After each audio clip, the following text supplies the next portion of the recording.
ক্লাসে ছিলাম, হঠাৎ করে একটা অনেক জোর বিকট শব্দ হয়েছে। মিস সবাই কান ধরে ফেলছে। মিস অনেক তাড়াতাড়ি করে কান ধরছে। পরে এবার মিস বলে যে কি হয়েছে। আমি তো ভাবছি যে আকাশ থেকে মনে হয় শিলা বা এরকম কিছু পড়ছে। পরে আমরা যখন বেরোইছি দেখি যে যেখান দিয়ে আমরা সিঁড়ি দিয়ে ক্লাসে উঠি সেই সিঁড়ির জায়গাটা পুরোটা পুড়ে গেছে। আর সিঁড়ির ওই পাশে কিছু 7-8-এর ছেলেরা পড়তো, ওদের ইয়েটা পুরো পুড়ে গেছে। সিঁড়ির সাইড পুরো পড়ে গেছে।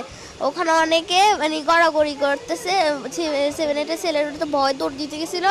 আগুনের পরে অনেকে গা লাল হয়ে গেছে, অনেকের খুব জামা কাপড় পুড়ে গেছে। তারা মাটিতে শুয়ে শুয়ে গড়াগড়ি করতেছে।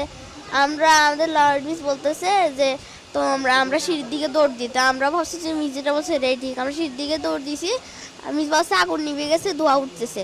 আমরা ওখানে গেছি, গ্যাস ছড়ে দিছিল। পরে মিসে একজনের গায়ে পড়ে গেছে। আবার একটা